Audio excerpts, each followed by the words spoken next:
Remember the end of Return of the Jedi, where fireworks explode over Endor and everyone rejoices in wild abandon at the victory of the Rebel Alliance over the evil Empire? For Star Wars fans, the announcement that Rian Johnson, director of the forthcoming episode, The Last Jedi, is to helm an entirely new trilogy of films should generate similarly joyous levels of celebration.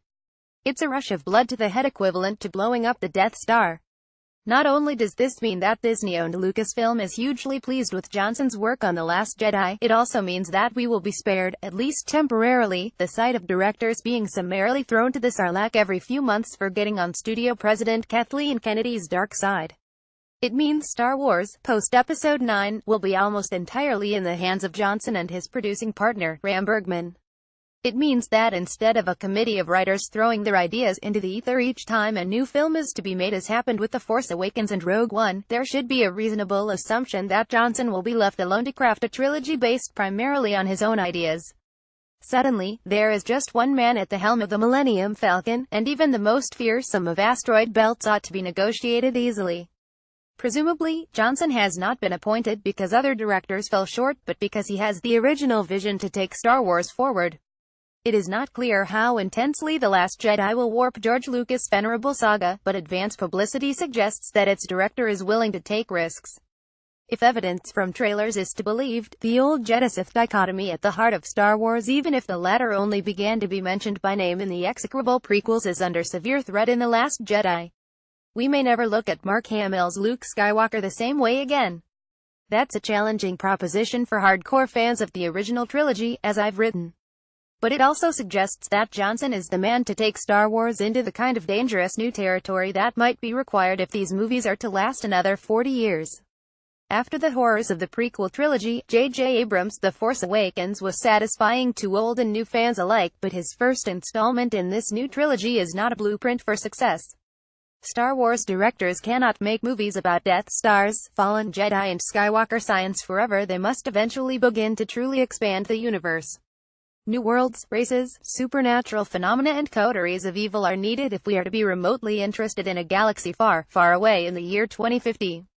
Last year's Rogue One, despite production travails and its framing as a supercharged tribute to the original 1977 Star Wars film, eventually, and crucially, proved that there is life beyond the Skywalkers and the Jedi Knights.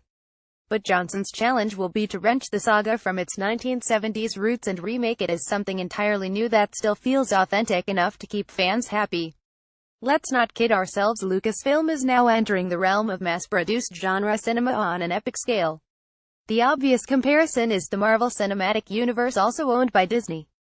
But that film series has always had multiple directors engaged in a band-passing process that requires them to work within agreed boundaries established by Marvel president Kevin Feige, and has occasionally led to more cavalier filmmakers being jettisoned for failing to stick to the party line. Kennedy won't have the same option when it comes to Johnson, with an entire trilogy of movies in the works. Too much is at stake for last-minute directorial switcheroos this time around. Adam Driver as Kylo Ren in Star Wars The Last Jedi. Photograph YouTube. Johnson's task is perhaps closer to that faced by British director Christopher Nolan on the Dark Knight triptych of Batman films. There are also similarities to the challenge faced by Peter Jackson on the Lord of the Rings movies. The danger for Johnson would be if he begins to run out of steam after the first couple of episodes, as his peers on both aforementioned sagas arguably did before him.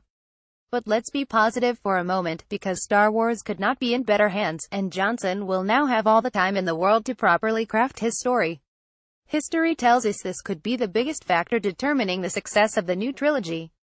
Nolan delivered the Batman series over 9 years, from the earliest drafts of Batman Begins to the release of The Dark Knight Rises.